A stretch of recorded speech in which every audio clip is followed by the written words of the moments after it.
On this episode of the Beer Trail, I travel to Beer City, USA, Asheville, North Carolina. I sit down with the owners of Highland Brewing Company and join them for their 20th anniversary celebration. I also chatted up with the folks at Asheville Brewing Company and lay my lips on the best porter in the world. Join me this week on the trail. Glad you're here. Ben, it's a pleasure. You've been around for so long. We're celebrating your 20th anniversary. We're in Asheville, North Carolina. We're at Highland Brewing's 20th anniversary. When we started out, it was by accident. A friend of mine introduced me to an award-winning brewer who wanted to start a brewery, and I had finished selling off my engineering business, processing nuclear waste. I had been home for 4 years, and Mama was happy to see me head out the door. My mom would like to see that too. I've always enjoyed beer from the time I was in high school down in Jamaica, and actually brewed beer in college, grad school, and always had a love of beer. So when this opportunity came up, my wife's desires and my own passion came together. Welcome to Asheville. All right, we are here at Asheville Brewery, sitting down with the co-owners and head brewmasters here, Pete and Doug. Sounds like some guys I'd like to have a beer with. Cheers. Cheers. Cheers. How long have you been brewing here in Asheville? I started in 1997 as head brewer for 2 Moons Brewing. In 1999, January 18th, my business partners and I purchased the business. I've been here for about 6 years. Actually started at Asheville Brewing Company in the kitchen. What came after the kitchen? How many segments were there? Well, really just one segment, but it was a lot of bugging Doug. You've been obviously heavily involved in the beer business here. Lately, okay. How long have you been testing the beer for your old man here? Right about 20 years. Okay. But my official involvement in the company will be 3 years this summer. Dad and I have kind of a funny history where I was 24 when he opened the brewery, and I was begging for a job. And he turned me down for a job, and years passed, and he offered me a job, and I turned him down. So we kind of orbited each other for years. We just went back and forth, and it was all about timing.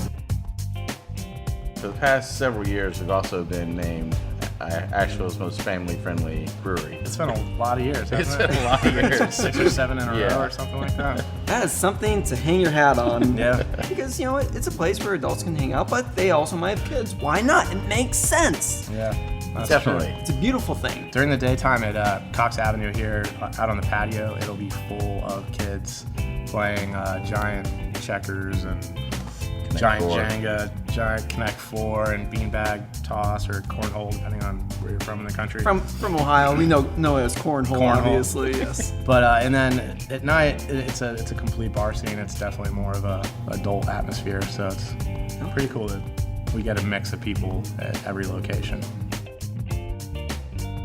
We were the first legal brewery to be formed in the area since Prohibition. And from the very beginning, we wanted to be a part of the community. We wanted the community to be proud of us as we were proud of the city. And it kind of worked together because we've spent a lot of effort and time working in the community because we love it here. And the people are very gracious. In fact, many other places started breweries before we did within the state, didn't do nearly as well. Even nearby states. What we had going for us is an accepting community and good water. We're a high mountain town, the most western town in the state. And like the way I say to the people in the flatlands, we get first crack on the water. This water isn't used. It is pristine water. Yes. In my research of Asheville, I've read that it's one of the most welcoming cities in America. I've also read it's one of the best beer cities in America. Coincidence? I think not. Absolutely. I think you're right on to something there. I think it's one of the things that, the water and the mountains they come from are some of the things that drew my family here before I came up. So it was important for quality of life as well as quality of beer.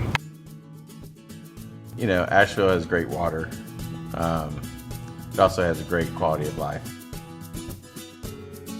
Asheville is known for, looks like, art and music. Tell me about the art and music scene here. Well, as far as our brewery's concerned, we connected with a couple local music festivals, and we brewed beers specifically for Moog Fest Music Festival that turned into Mountain Oasis Music Festival. We've done Christmas Jam, which is a really popular music festival. I think Rolling Stone named it top 50 music fest in the world one year. And the Christmas Jam, it benefits the Buncombe County Habitat for Humanity. They build a couple of houses a year for people just from the proceeds from the Christmas Jam. We get a lot of good music in town, like you said, art, people, the mountains, it's beautiful here. Yeah, lots of outdoor activities, whitewater rafting, hiking, canoeing, you name it, and Asheville seems to have it. It sounds like people can now come for the recreation, stay for the beer. Or vice versa. Yes. At this point, it sounds like they're going to be coming for the beer, Right. staying for everything else. Everything we do gets recycled and repurposed and reused. Whether it's the glass, the backing on our labels, even the cups that we use here are made of compostable cornstarch.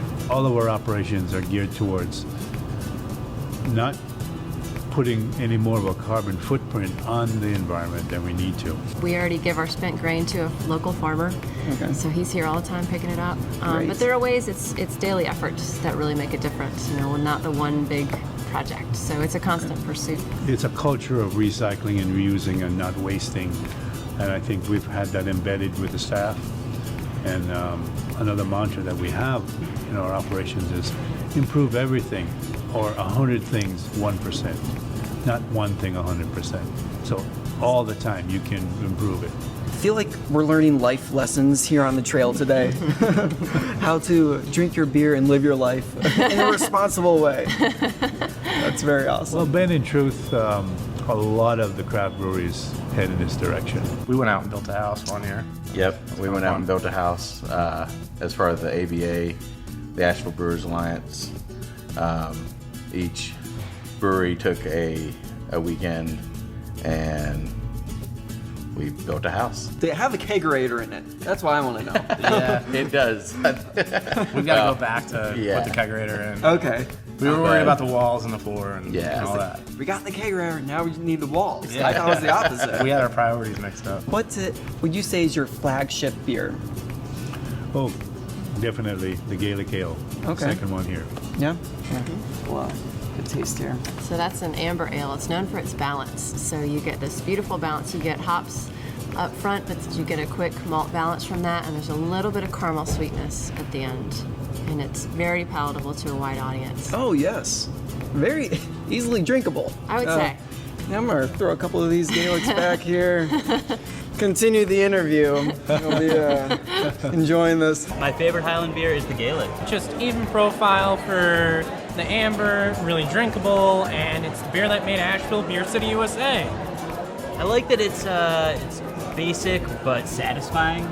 It's nothing too hoppy or too dark. It's just like a good, refreshing, satisfying go-to. Can't go wrong with Gaelic. I mean, every place in this town serves Gaelic. It's just, you can't get Busch Light, but you can get Gaelic everywhere. The Scots-Irish settled in this area in the late 18th and early 19th centuries. Okay. So we wanted to, or Dad, I wasn't here at the time, but Dad and our early staff decided to honor the folks that were here before us. And the seasonals honor the land around here. So it's, we could have stuck his face on the bottle, but that wouldn't have worked very well. Yeah, it wouldn't resonate with the community as much. And there's still so much Scots-Irish history here, Yes. in language and food and music and dance. And so this is part of that celebration. So it's a bit of a tribute to those who have come before us here in this area. Absolutely.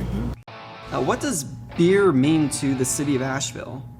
Pretty much everything.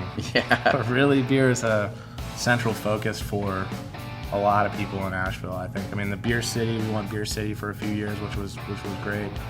And it's helped a lot of businesses thrive. The area is gonna probably see 100,000+ beer tourists a year. sounds very historic town, rich with its history. Now it's kind of creating a rich history of its own just in beer. For sure. What would you suggest next? Where do we go from here? I would suggest St. Teresa's Pale Ale next. Okay. What's your favorite Highland beer? St. Teresa's. St. Teresa's. That's my favorite one. Okay. Mine too. Are you two together? Are you? Yeah. It should have a bouquet and a floral nose. Even a little citrus. It's got a refreshing quality to Is it? Yes, I can More crisp. throw a couple of these back in the summertime. Nice and easy, refreshing.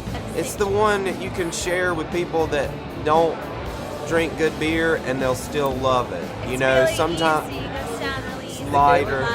That comes from dry hopping, but actually a wet hopping process. We have a hop back, which is basically a big tea bag, and we run fresh hops through it toward the latter part of the brewing process. So that's where you get this You characteristics. get the volatiles as opposed to the bittering. You just get more of the aromatics. And then we also dry hop it after the fact. So it's wet hopped and dry hopped. Yeah. It's hopped all over the place. But even then, the hops are not in your face. You don't get a whole lot of hops exhausting the palate right out. Right. Yes. Exactly. It's not exhausting. It's balanced. It still has a malt balance, which you'll find in all 5 of our year-round beers. Everybody drink the St. T, St. Teresa. That's right.